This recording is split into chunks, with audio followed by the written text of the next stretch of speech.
I'm your host, Coach Donnie has here, back with another AFL review, and we have come to it.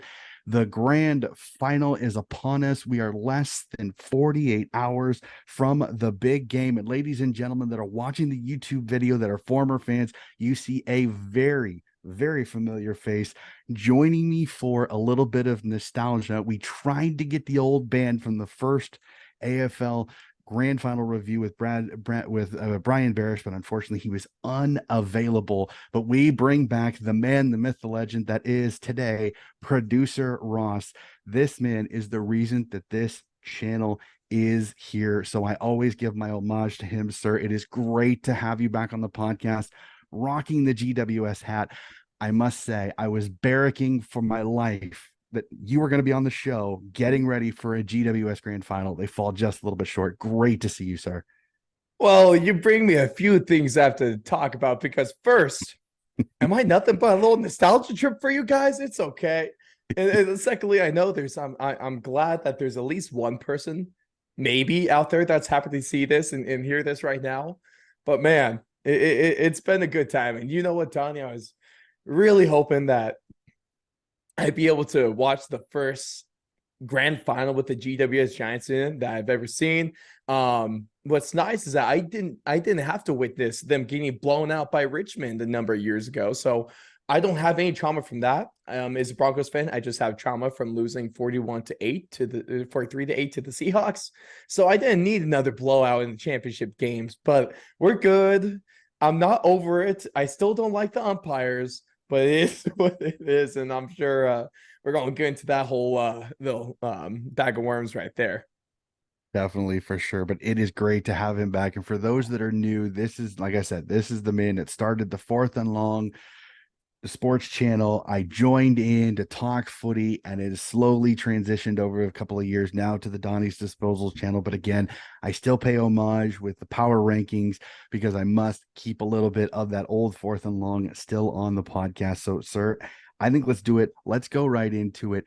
I know you've kept an eye on it a little bit. Your thoughts on the finals so far? Like I said, the great run by GWS from 7th place to just falling short of making a grand final appearance. Okay, I know you guys know me as a guy that kind of drops questionable takes, hot takes, if you will, sun plasma takes, if you will. But I don't think it's really that much of an overstatement to say that this has been, at least in terms of me watching footy the last 3 years, this has been by far the most entertaining finals. But I think that from what I've heard around the whole community in the sport is that these finals have been absolutely killer, man.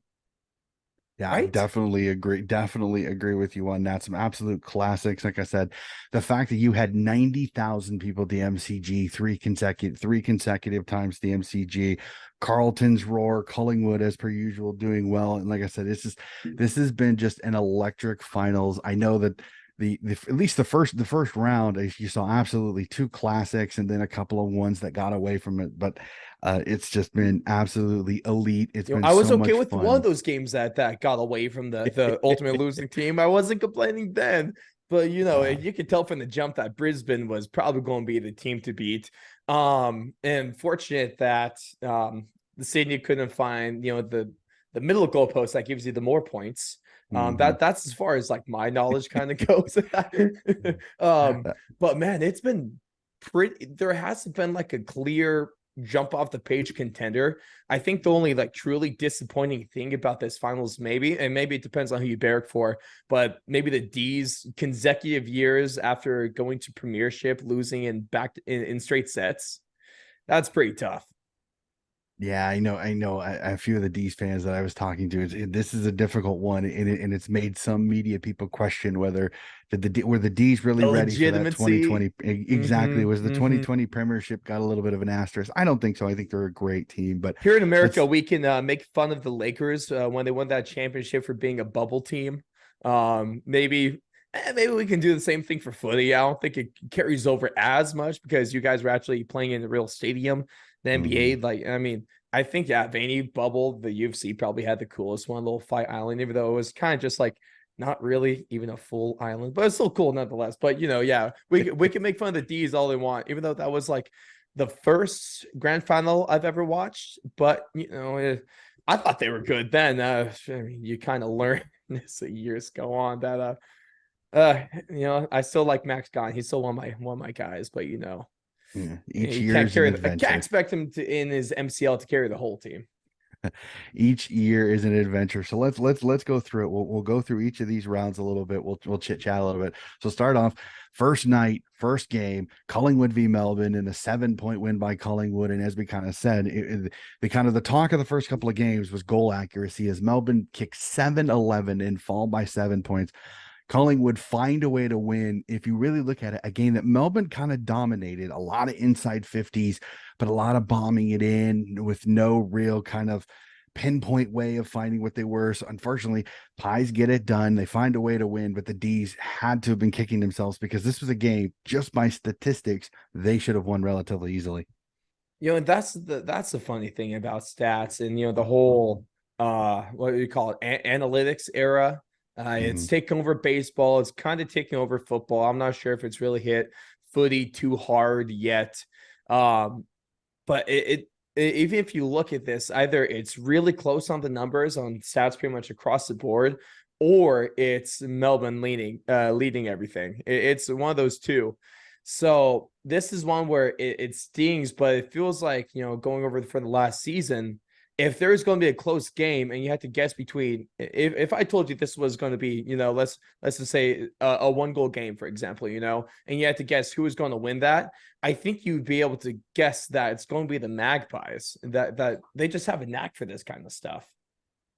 Yeah, it's been the kind of their MO. I know Fly McRae has found a way to do it each and every time. He just there's so much simulation, it sounds like, in practice, and they've had so many times playing it, and they tend to win them. I think I saw statistics, it's like 80% of the games that they've played that are under a kick, they've actually won. So it's Well, I think incredible what last he's year they're done like with this 11 Collingwood. and 0, man, or like Yeah, something it's crazy. something mental. I think they've only lost like 3 games inside a kick out of the last 15. It's like 12-3. It's absolutely mental. Mason How Cox how effect. Yeah, I know. Well, I think it's a Fly McRae. I think Coach McRae has really kind of drilled this team in, is that when it gets to late, they know what they're doing, which was absolutely fascinating to watch. And again, Yeah, but this was coaches are good. I think it just comes down to who has the best player on the ground, and it's clearly Collingwood every time that Mason Cox is selected.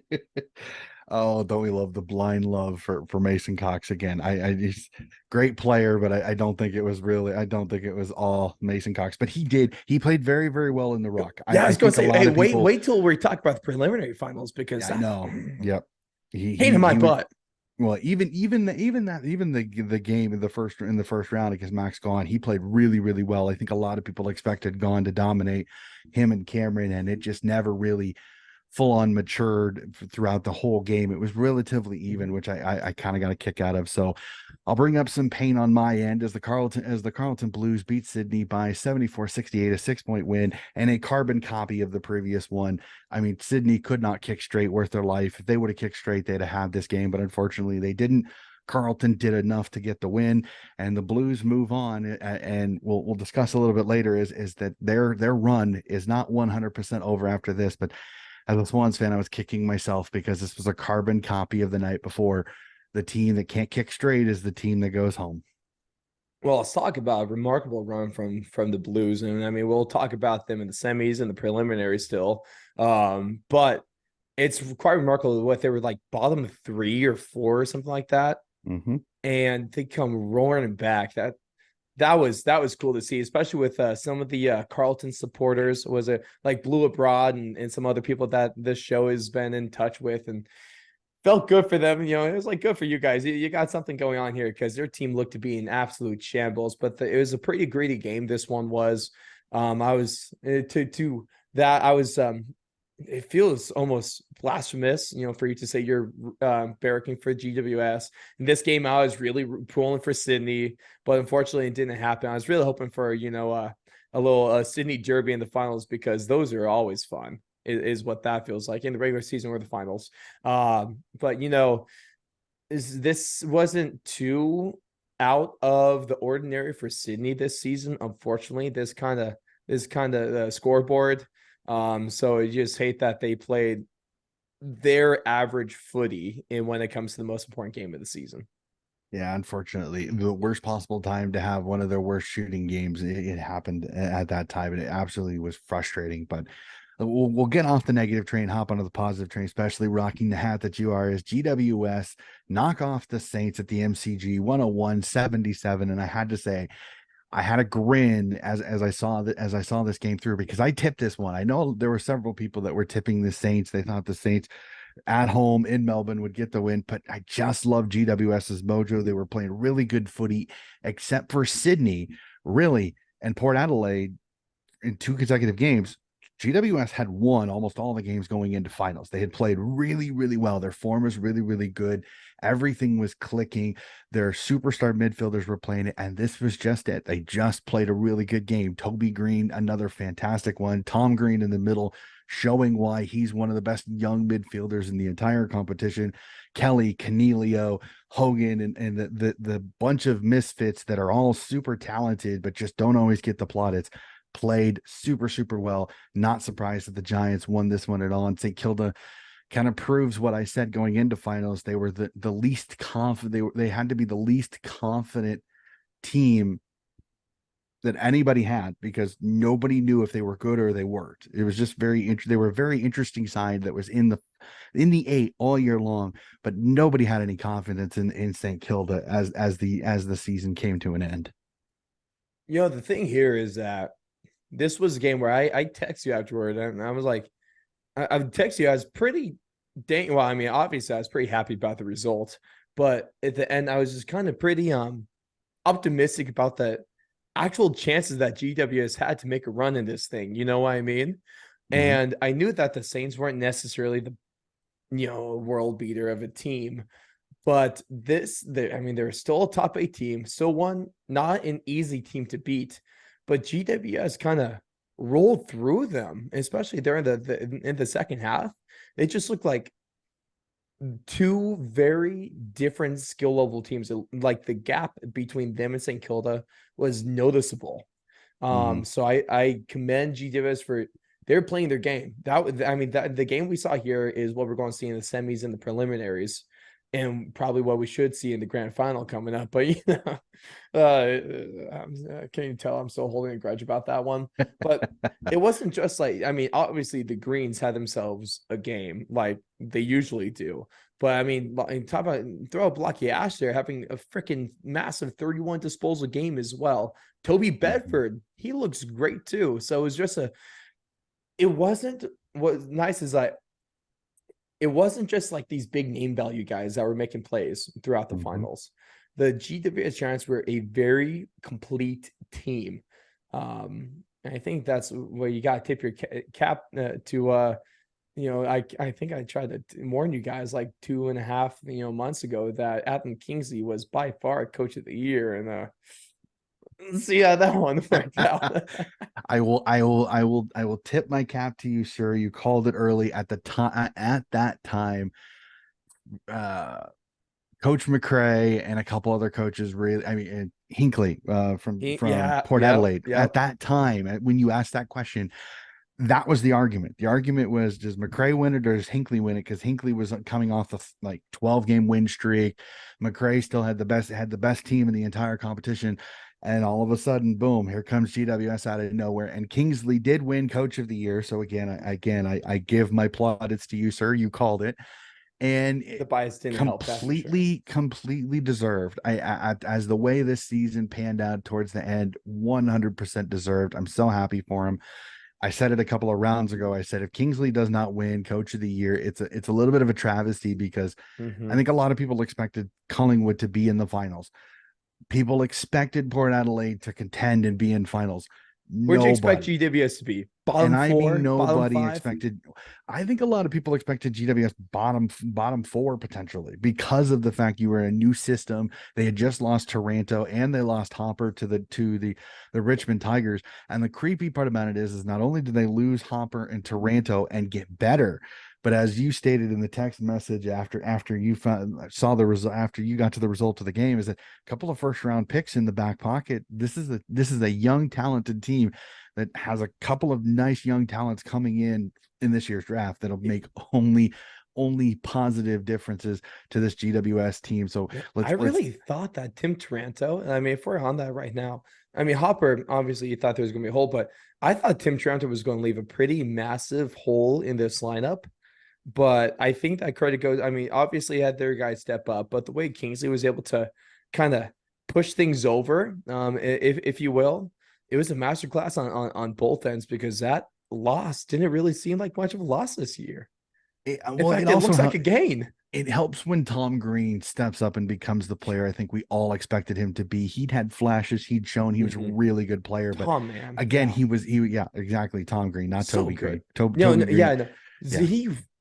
He really took a big old step up. And I was almost like I was seeing the scoreboard, I was like, I saw someone kick, you see a 3-goal game, you expect it to be Toby, but no, it's the other Green, man. Hmm. And him and Toby were pretty neck and neck in terms Yeah. of being the leading scorers on this team all year long.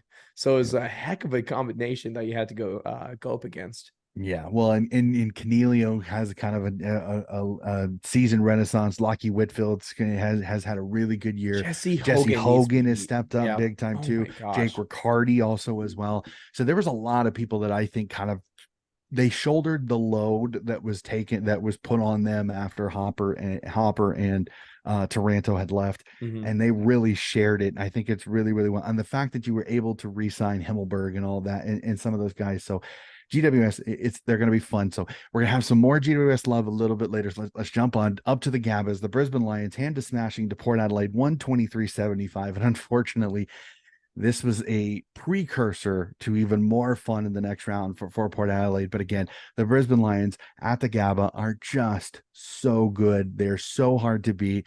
Charlie Cameron kicking goals for fun. Cam Reyna kicking goals for fun. This was just an absolute GABA spanking on the Port Adelaide Power. And unfortunately, this led to a very difficult semifinal for the Port Adelaide Power after Mhm. this. Well, to Port Adelaide's credit, they did play at least the first half. They played this pretty tight. It was a well contested game. And then you saw it like right before it gets into halftime, Brisbane starts catching a little bit of that lead. And then the momentum kind of slows down a little bit when you start the second half into the third quarter, goes a little bit without really a whole lot, Brisbane really running away with it. But you get like halfway through the third, and then they kick what is like 4 or 5 straight goals. And then Mhm. by then it was ball game. You could see the air get sucked out of that team, man. And Port Adelaide is the perennial underachievers is what it feels like, where they'll have a great spot, finishing at the top four, and then when it comes to was it the semis, they always seem to find a way to get kicked out of the finals and come semis. And that's what we'll see here. The only reason it wasn't Sooners because they're a top four team, so they get the extra loss. But Brisbane, man, they have when their offense gets going, that's a really, really hard freight train to stop. Definitely. They're just so good, and there's so many weapons. As soon as you think you've got one shut down, two others pop their head up. I mean, it's like whack-a-mole. As soon as you get it, the three others pop up into its place. So very difficult task for Port Adelaide, which then sends them into the semifinals. So we jump to the semifinal round where unfortunately there's one great connection between both games, and that is that both the top four sides fall and go out in straight sets as Melbourne falls to Carlton 73-71. And it was Melbourne 2.0 from the Collingwood game. The lack of goal kicking really kills them 9-17. And the Blues, battered, bruised, tough, find a way to win. Blake Acres, and the funny part about it is if you watch it really closely, Acres almost stuffs up the kick. He almost misses the ball. He gets enough of the ball to get it to go forward through the goals, but he's probably about an inch or an inch and a half away from missing the ball. So it's almost kind of crazy. I mean, Blues Nation goes absolutely nuts. I heard there was some story going around that I had heard on social media that there were security guards outside the ground that said they swear when that goal went through that the ground was shaking. There was that much noise in it. How true that is, I'm gonna leave it up to a grain of salt on that one. But I mean, just incredible, absolutely incredible. The scenes at the MCG when Carlton kicked that goal, and as you said, blew abroad, and several of my Blues mates that I know I keep track of on social media were absolutely losing their skulls after this game. So great for the Blues. Really tough for the D's because a really good season. I went into this finals thinking that they were the foil to Collingwood when it comes to winning a grand final, and that if they could win that first game, they had a really good shot of winning a premiership. And it just, I mean, the wheels fell off the cart in the first one and then fully fell apart in this semifinal. And the Blues move on and the D's go home. Well, you got to think, at least in my opinion, that going into next year, the team with the most pressure to perform is going to be the Melbourne Demons. It's not a good look when you're trying to be the reigning premiers and then you go back-to-back years of having a pretty good regular season and then blowing it come finals time. It's a bad look. I mean, luckily for them, the dudes that really had the worst inaccuracy, they had two guys that kicked three behinds. It was Bailey Fritsch and it was Keziah Pickett. But their saving grace is that they also both kicked two goals. So there wasn't just one guy necessarily in this game that just sucked, if you will, that was just had the inaccuracy bug. It was a pretty overall team effort and just a general win by the Blues. I did like how closely well contested the Blues played this one. It was a pretty tough game, and you just got to see the grittiness of the Blues, if you will.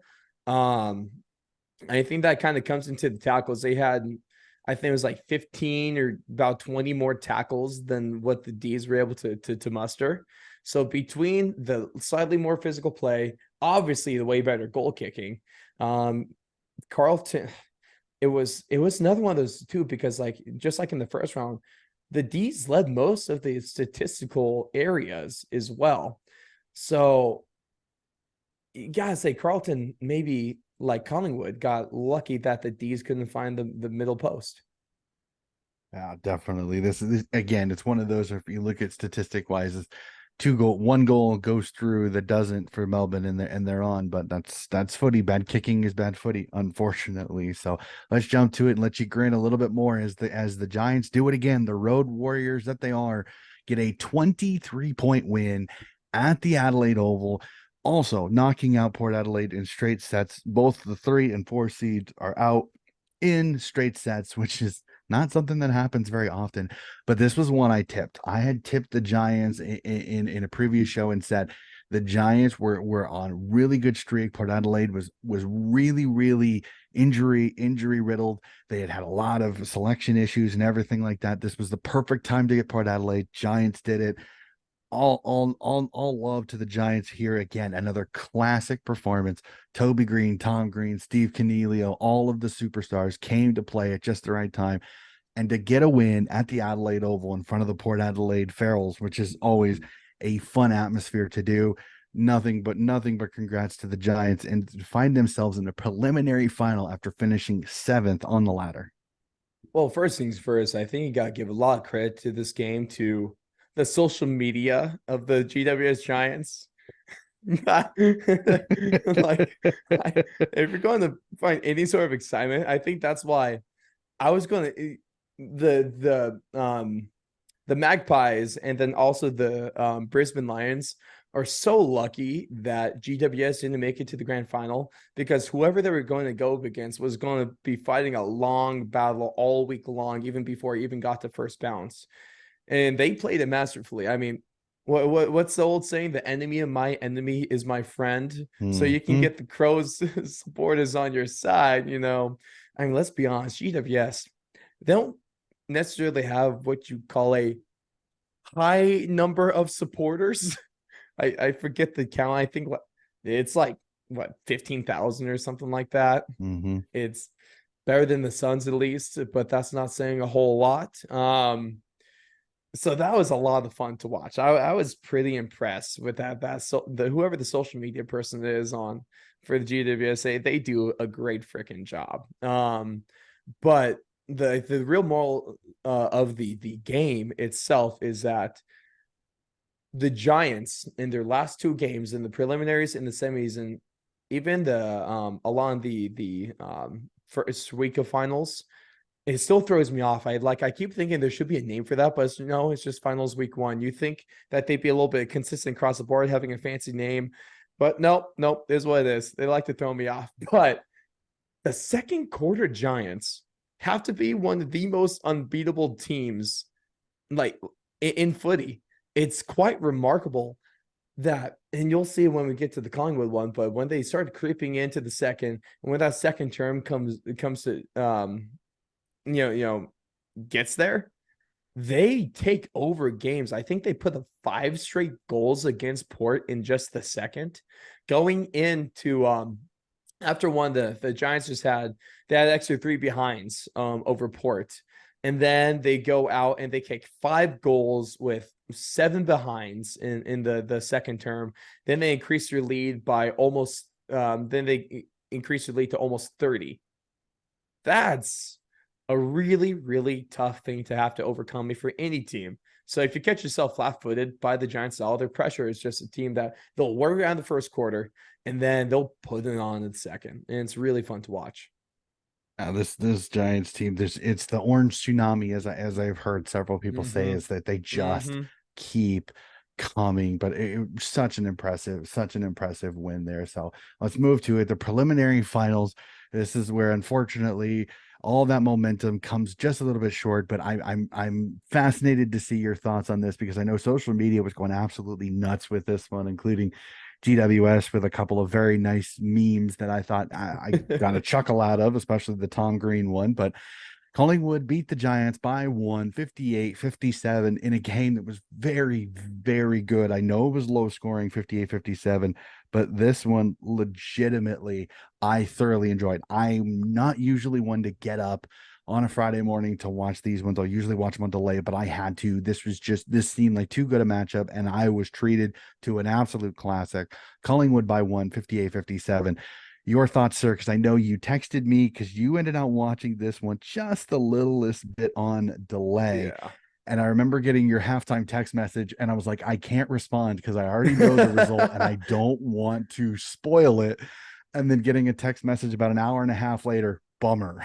It was definitely one of those where it was very, very interesting. So just your Man. thoughts on this, because you are a minute and a half more, or one free kick called their way right Ooh, wow. How many free kicks GWS in the should they grand have final. Oh man, that was fun. I gotta say that I wasn't expecting much out of this season. I definitely wasn't expecting too much out of the finals. I was just pretty stoked to see GWS work their way in to make it in. But to see them come so close, even though I knew they should have been there, they shouldn't have been there in the first place. Even though that it was still just a big success to even get to the preliminary finals. Mm-hmm. It hurt. Like it got to the point where, like, oh man, here we go, they're going to actually do it. I want to see a grand final, and then no, it didn't work out as well as you kind of hoped it would, but it's not bad. So the thing is that GWS, it was another one of these games where they the Collingwood played a really solid first quarter. GWS was putting on a lot of pressure on Collingwood, but they were handling it pretty well. Collingwood, luckily, they missed a couple. I believe it wasn't like ease and like gimmies, but they also weren't the hardest goals to make. So GWS lucks out a couple times there. Collingwood just scores the first two. I think they score all 14. Yeah. They kick 2 goals. GWS kicks it behind, and then Collingwood's going to kick the next couple behind. So yes, finishes with 3 behinds on the quarter, but then Just like what we saw last week, it's that second quarter Giants, because you could feel it like near the end of the first quarter, the Giants were threatening heavy.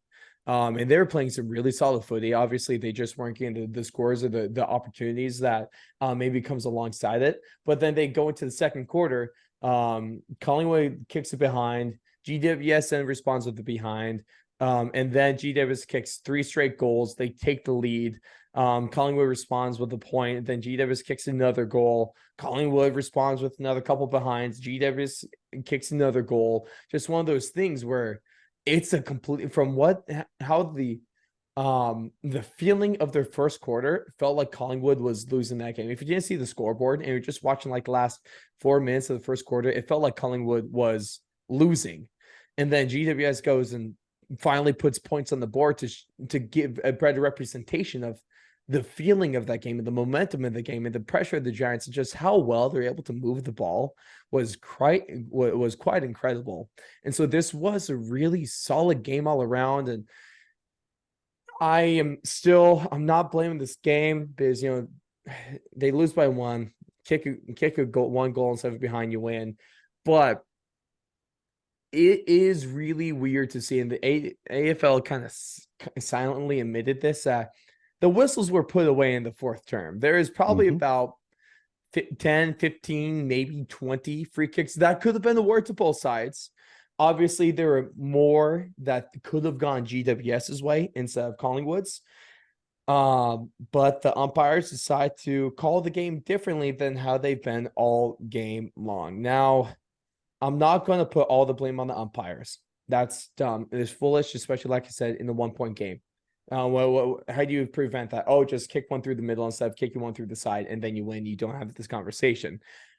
But I think that the inconsistency of the calls is truly what bothers me the most. If they were putting the whistle away for the whole game, and then it was the normal fourth quarter, I'm fine with that. But when you're calling a game a certain way for 3 quarters, and then you call it a different way for the last quarter, there's an issue there. So that one did rub me the wrong way, and I still probably sound a bit ticked off about it, maybe a little grudgy about it, because admittedly, I kind of am a little bitter. But it was a great game nonetheless. You could really feel the emotion in the locker room after that, especially with Toby Green, his post game interview.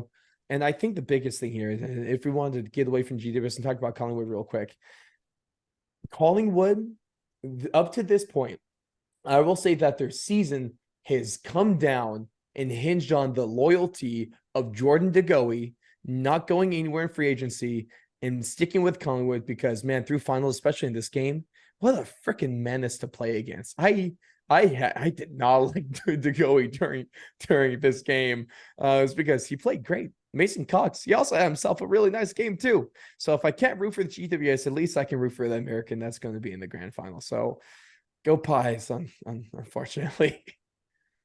Yeah, this is one of those that I look at it, I look back at and I go, and I completely understand your frustration, because I did kind of look at it and go, there were a couple of them that I agree in the regular season, in the home and away, that's called.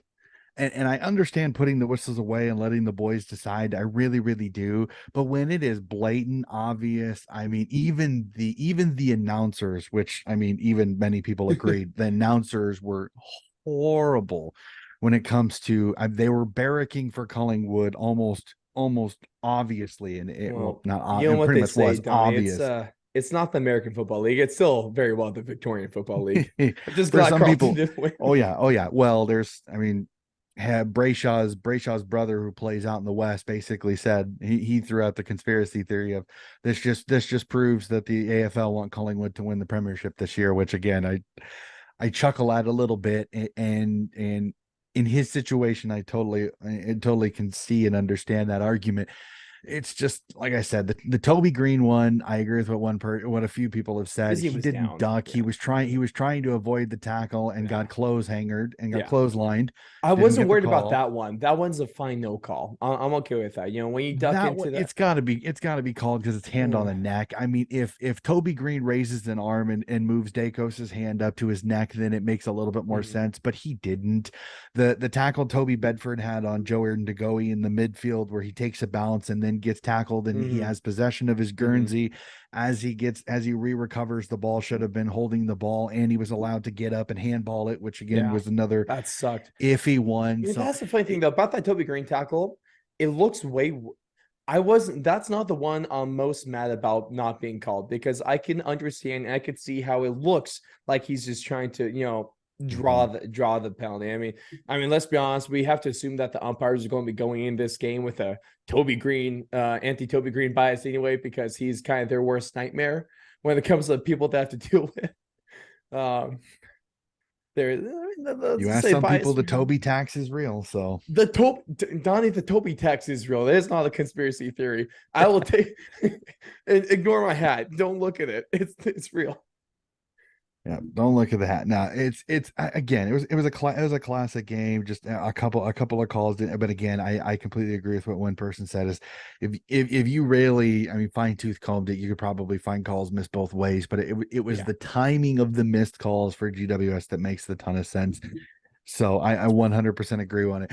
I don't want to stay on this forever because like I said, it's a topic that we could Yeah. probably talk Yeah. about for a long time. Let's We got go our up own to podcast on that. Yeah. what I think was the most interesting one of it, and that was Carlton going up to Brisbane, up to the GABA. And in the first 10 minutes, I remember watching this game going, OMG, are Brisbane Oh going my to choke gosh. again? Yeah, Like dude. legitimately, after the first Yeah. quarter, I was like, you have to be kidding me. Brisbane got a couple of goals late, but the 5 goals to start the game, and the Brisbane fans were scratching their heads. The Carlton Blues fans were losing their skulls, Dude, which, they were going nuclear, man. yeah, Well, it's well, because you kicked your first but one the first 58 seconds of the game. Then I important. could Oh my go on I could gosh. go on a massive diatribe about how it really annoyed me that half the crowd was Carlton Blues fans. And I know my favorite is that now Melbourne people are like, well, it's supposed to be a neutral game. BS, it's supposed to be a neutral game. If it's a neutral game, okay, then only sell 50,000 tickets to the Collingwood and Carlton fans. They can't get any more. If you can't get it, they can't get it. They have to be sold to neutrals. They cannot be sold there. If you want it to be a 50-50 game, I think it's a BS excuse. I think if you're gonna allow teams to have home field advantage, they should have 80% of the tickets, 20%, and get sucked in, deal with it. But that's again, that's me personally. I find that they make an excuse to okay something when it's Victorian, but when it's the other way around, I agree with what many Swans fans said last year was, why is it that Collingwood get a ton of tickets for an SCG game when it's supposed to be a Sydney home game because Sydney was the higher seed? So Mm-hmm. it's very frustrating for me because I feel Mm-hmm. like the AFL sometimes does it makes rules to be able to allow some of its Victorian teams to kind of bully interstate teams, but that again personally, but Brisbane make the run, and again, I think Carlton ran out of gas. I think this Brisbane team kind of let Carlton use up a ton of energy to get this big lead. They got super hyped, and then Brisbane just went, nope, hold my beer, and went on.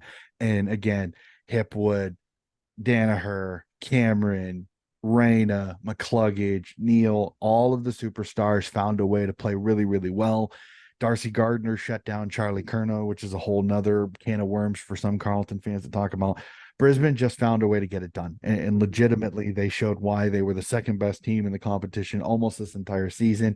They get the win by 16, 79-63. But I have to say, Carlton stayed in it a lot longer than I expected. I was a little worried the way that second quarter was going. Brisbane was going to fly back and they were going to overrun Carlton, and this could get uglier than it was. Carlton fought and scratched and clawed and stayed in this one, just didn't have enough in the end. But a worthy game again. I think Carlton was a little beat up. I think they went into this game. Most people expected Brisbane to win, but after that start, there were some doubts definitely creeping into some people on could Carlton make for the ultimate VFL happy grand final of Collingwood Carlton, but Brisbane spoiled it in the end. You know what? I don't want to sound like a hater, if you will, to put in that. But I think that this game was uh, a better description and better observation of who Carlton really was this year. Mhm. If you take a look through the first couple of games, they got pretty dang lucky that their opponents couldn't find the middle of the sticks. And they were fairly outclassed. You can argue for most of the game, they were outclassed by both of their opponents as well. It just so happened that Brisbane has the best offense in the finals teams, and they were actually able to make Carlton pay for trying to stay close and not be able to pull away from them. So this was a game that the longer it went, it just felt like Brisbane was almost inevitable of being able to take this game back over and be able to win. And I think that this score that they had is a pretty good descriptor of how good both teams were, because Carlton, great on them. I mean, they were pretty much in the basement with GWS, so they're pretty similar teams, and in that fact that they're able to make a big turnaround, make a solid run, and almost an unexpected run in finals. But unfortunately for both these two teams as well, that their glory comes just a little bit too short. And they both kind of where GWS, I mean, they probably should have won that game. I think they were the better team against Collingwood, but the better team won between Carlton and Brisbane. Brisbane is by far the better contender. They're a more put together team. They didn't choke. And you got to give a lot of credit, I think, to maybe that Josh Dunkley signing this year as well. He's been pivotal through most of the season, especially in this game. And so that was cool. I mean, you saw like two of the biggest free agent signings of the offseason. Collingwood, you had DeGoey, and then for Brisbane, you had Dunkley. And both those guys played massive roles, and maybe one of the bigger reasons why both these teams are in the grand final. Yeah, it just shows the right management can really change the way things go. So I again, tip of the cap to Carlton. They absolutely played their rear ends off at Brisbane, just a little bit too good. So that is it, sir. We are up to it. We have gotten to the grand final matchups. He's Collingwood v Brisbane, but let's go off just the littlest bit from that, because I do a team of the week every week, and I know that the All Australian happened a few weeks ago, but I need to do mine for I was gonna do one last year, didn't get a chance to do it because we got super busy. I am Better going to have the right reveal. captain on yours. I don't pick a captain. I'm not gonna try to do that. But here we go. My all Australian team this year. It's gonna look relatively similar, maybe a few differences. So here we go. On the defense in the fullback line, sees Geelong's Tom Stewart, St. Kilda's Callum Wilkie, and Collingwood's Darcy Moore. On the halfback line, sees Dan Houston of the Port Adelaide Power, Hawthorn's James Sicily, and St. Kilda's Jack Sinclair. On the wing, sees Sydney's Errol Goulden and Collingwood's Josh Dacos. In the center square, sees Marcus Bontempelli of the Western Bulldogs, Port Adelaide's Zach Butters, and Collingwood's Nick Dacos. The ruck will be Tim English of the Western Bulldogs. At the half forward line, sees Charlie Curnow of the Carlton Blues, Tex Walker of the Adelaide Crows, and GWS is Toby Green at the half forward line. Full forward line sees North's Nick Larkey, Brisbane's Charlie Cameron, and Melbourne's Christian Petraka. On the bench, sees defender, ruck, midfielder, and forward defender Harris Andrews of the Brisbane Lions, Roxy St. Kilda's Rowan Marshall, midfielders Connor Rosie of the Port Adelaide Power, and last but not least, the forward Joe Danaher of the Brisbane Lions. That is Coach Hess's all Australian team, pretty much a lot like what the All Australian team ended up being. A few little minor changes here or there from some guys that I thought really deserved their spot. So we'll go to it, sir. Grand final preview. You and I unfortunately this year we will not be able to stream. You've got a few things going on in your personal life, including coaching a gridiron football team that Yeah, let's we talk about it. cannot So take you're you not the away. only So coach anymore, are you now? And you can coach Johnny Hess. You can say Coach Ross Allen too. We're coaching two sports by the same name. They both hail from different nationalities. I think one is better than the other, and you know which one I Oh man, but both are good. I mean, both of us have a strong appreciation, obviously, American football is my thing. I'm an American football coach, and I love Australian football. You're a Australian football coach that loves Australian football more, but you also have a lot of love for Iowa Hawkeyes out there. So the Hawkeyes are good too. All the love for them. I mean, when it comes to Utah State, they probably should have won that game by a lot more than they actually did. So we'll talk moral victory there, from that game, like 4 weeks ago, but whatever. It's classic, but it's great. I like I said, I know that unfortunately he's not been on the podcast, but I have been keeping an eye with producer Ross. Not only is he putting out great thumbnails for the podcast and being able to mix the podcast as perfectly as he possibly can. And again, I appreciate everything that he does. But the fact he texted me and he goes, I'm coaching now again. So I almost introduced him as Coach Ross Allen, but It's I thought I'd okay. save that for a little bit later. But again, Yeah, so I won't so be on for the grand final because we'll be I'll be traveling back probably on a fairly long bus ride after a game where hopefully we win. The only problem is out of our week 1 offensive line of starters, I am down to just 1 remaining. We got a couple that might be returning the season. The injury bug's caught us good, but you know what? I'm the coach that has been able to semi-successfully turn a few 165-pound linebacker and tight ends into offensive linemen. So wish me luck. taking after the Iowa Hawkeyes, they bring in tight ends and linebackers and make them into 300-pound offensive linemen, which You is know what? always I just fun. see an So, offseason. I'm going to put so much weight on these boys. This offseason will be okay. But our starting guard is playing football for the first time ever.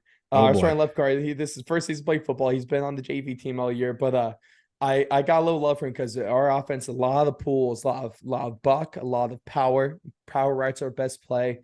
And his nickname is Cowboys because he's a bull rider. And Mhm. he's a small kid, only about $165. But man, I just look. He has that look, man. He's a little, offensive lineman. They gotta be a little special. We gotta be a little Mhm. off inside. He has that look. He has that little twitchy eye where I go, hey, pull up through there and hit someone in the other color, and he just goes, yes, coach, and he goes and gets it done. So you know what? I'll work with it. I got a psycho on the Absolutely love it. Absolutely love it. Offensive lineman myself in high school, so I know exactly how it goes. There's So nothing like it. so again, so unfortunately We're there like what will we there call the rucks. What we be like? Would O line be maybe closer to rucks? I don't know. Ruck is more like there really isn't a grunt player too You're much. dang right. There's no one like the O line. Let's go O A tagger line. would be the closest thing to it, but even still, that there's a little bit more skill to a tagging position. There really isn't that type of player, but I guess we're more of a no. rugby. So So non-Victorian teams. Yeah, come watch it. so Support I your brother. All right, so I thought so. Like I said, I'll let everybody know. Unfortunately, there will be no live reaction this year to the grand final. Unfortunately, I've got a few things going on. I got a few things going on, so I think I'll just watch it. I don't know if I can pull a guest host that has the 3 hours available at that particular time period. So I will just be enjoying it with my Aussie meat pie that I do every year and enjoying the final as much as I possibly can. But wanted to make sure that we let everybody know that unfortunately there won't be a live stream reaction this year on the channel. But let's go through it. Let's preview the grand final, Ross. Let's talk about it really quickly before we tip who's going to be our premiership. Just your quick thoughts on this, your kind of aspects. Now that you're a coach, you can look at it a little bit. Who's got the advantage? Where is this one of those? Can the Brisbane Lions break the hoodoo, or will Collingwood's home cooking in the MCG be too much for a Lions team? Though talented, hasn't always played well at the MCG.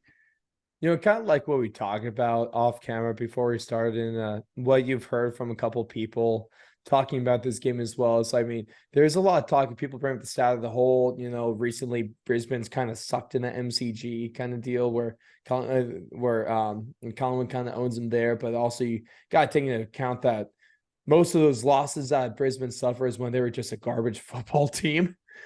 So maybe we shouldn't hold that to them against them too much. This is a really interesting game because when you look at it, you think that Brisbane should be able to just put up way more points and overwhelm the Collingwood defense and even the Collingwood scoring ability as well. But Collingwood just has that knack to make games way uglier than they really should. They can slow things down. They'll beat you up. Their contested marks are pretty good. They play good physical football. And for the most part, they control the pace. One thing that we've seen all finals long and oftentimes during the season is that Collingwood is the team that is dictating the pace of the game. And now that is vital, especially if you're going up against a team where, I mean, let's make the argument. I'll make the argument that Brisbane is the more talented roster, and Brisbane is the maybe just on paper the better team, and they very well could be the favorites here. Now if you're looking for, I forget what it was, but there's this analytic kind of, I forget the name of it, but they tipped Collingwood by 5, this analytics processor. I'm sure you know what I'm talking about. I'm sure a lot of you guys have seen it. Most likely it's probably champion data Yeah, yeah, is yeah, yeah, usually what it yeah. is, because I That's the know that one. they go a lot of some of their guys are going SEN, and because I know just before the preliminary finals they had the champion data guys come in and go, according to champion data, who should win these games and why, and they kind of run through everything on that, which champion data, I mean, they are a little bit of everything. Like if you go on the stats that you get on AFL.com, that is all champion data, Pretty and it is impressive. mental. They will find some of the most insanely specific stats. So they really know what they're talking about statistically. But then again, though, that is going off usually off trends and off how Yeah. things are going. It's hard Brisbane's not to breaking the argue. mold this year for a Brisbane team, right? Like A little this bit, feels yeah. like a different Brisbane team. This feels like a way more competent and maybe scary Brisbane team. They're not shying away, is what you kind of seen them crumble under pressure the last couple seasons. This is not that team. Mm-hmm. Yeah, definitely.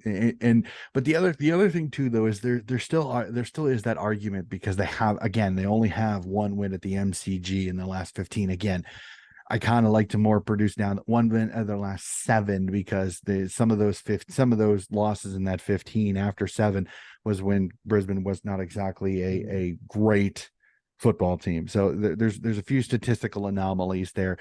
It's just Collingwood's ability to come back on everybody. They've always found a way to be able to come back. That it's like there's always that little thing that any team that plays them, they're gonna, in the fourth quarter, if there's 3 minutes left and they're only up a goal, 8 points, 9 points, there's that fear, because Collingwood could still have as a shot. And I think that's the thing that you kind of look at it and you go, whoa, because, and I think in an MCG, again, it's not going to be the same. The Collingwood army is still going to be there. It's still going to be strong. It's still going to be loud, but it'll be interesting to see what type of atmosphere is that, what's the split fan wise, actually, even among the corporates, what's the split? Because if it becomes 70-80% Collingwood, Brisbane's going to have to put up 20, 30, 35, 40 point lead to be confident going into the fourth quarter. Because Maybe. if it's anything less than 4 goals, Collingwood still got a shot, which is scary to say, but the way Collingwood play, they are still a chance. So this is going to be an absolutely rip snorting, fantastic ripper of a footy game. I cannot wait. I'm not going to delay it any longer. Really quick, your tip. Who do you got raising the Premiership Cup at the end of the night? Man, this sucks because let's just say they're playing somewhere else. Heck, let's just, what's the most neutral I can think of? Marvel. If they're playing in Marvel, I'm tipping Brisbane all day. If I'm being honest, I am tipping Brisbane Yep. by at least a goal, at least. But if the MCG, or whether they're good or bad, I mean, obviously Collingwood has a clear advantage playing on this ground. Obviously they do. Um, and they're just a gritty team. I'm rooting for the Cox, but maybe against better judgment, I want to tip Collingwood, but I just might have to, because of some of the circumstances. But if I want to tip the better team, who I believe is a better team, it is the Brisbane Lions. So I'll go with Brisbane by 4. Oh, I love it. I absolutely love that tip, because I'm one of those that this is a grand final. It's going to be really interesting to see how it goes. No, man. And Collingwood's got more of the question marks. Taylor Adams is out with the injury, Mm-hmm. and they lose Mm-hmm. Dan McStay.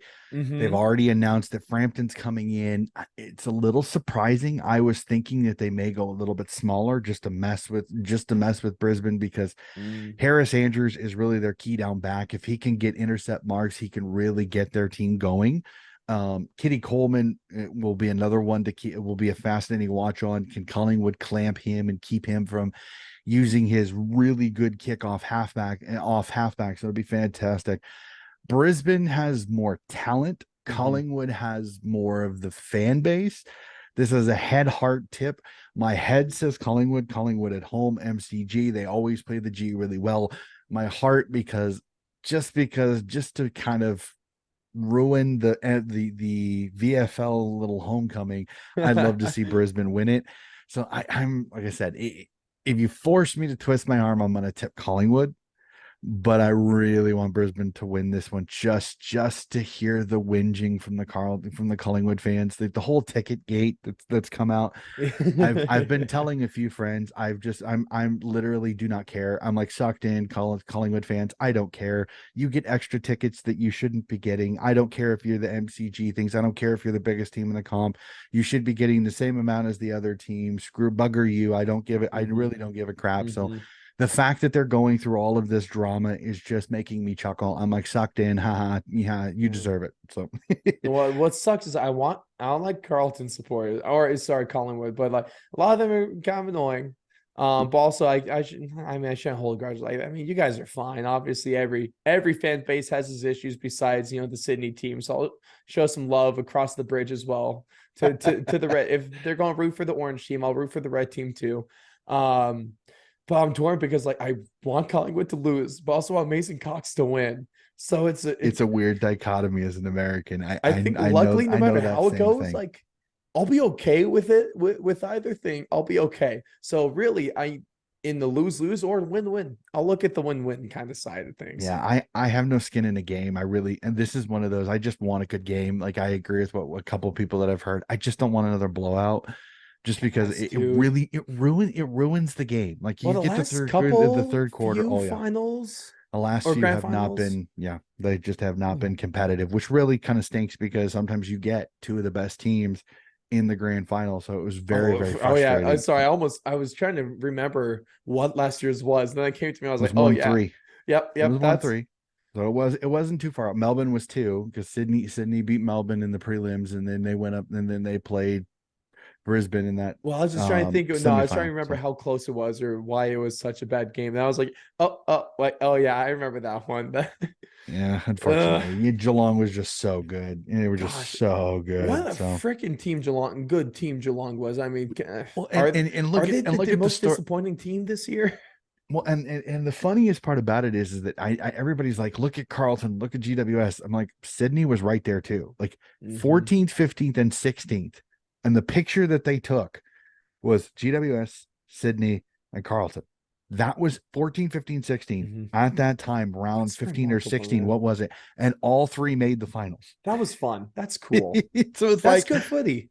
it's insane. And like I said, you see the doggies don't make it, the cats don't make it, and Fremantle don't make it. And it's like you look and you go, honestly, I think many people will probably say Fremantle was more of the disappointment. I think it's Geelong just because for the most part they were pretty healthy. Hmm. Yes, they had some injuries and from some key players. Yes, they lost Jeremy Cameron for several games, but this was a team that for the most part they only lost Selwood. That was it. Really, that was the only thing they Hmm. lost. And they bring in Bose and they bring in Tanner Bruin. So it was like you brought in two players to fill one. You'd think it'd be okay. So it was just a fascinating season overall. We will definitely be talking more of the footy, and I'm hoping Hmm. to get the Americans watching the footy guys to help me review Oh the heck grand yeah, final. heck yeah! I love I'm those still working boys. that out. I hope those gentlemen can help me Hmm. review it, but this has just been fantastic. Again, wishing you nothing but the best, Ross, with your gridiron team. So that is going to do it, ladies and gentlemen, for our grand final preview and finals review show. Again, keep an eye out. I have all three of the state league grand final reviews and season review shows still to come. Cannot wait for you to get those. Bittersweet, but it's been fantastic. Thank you again for watching the show. Keep an eye out.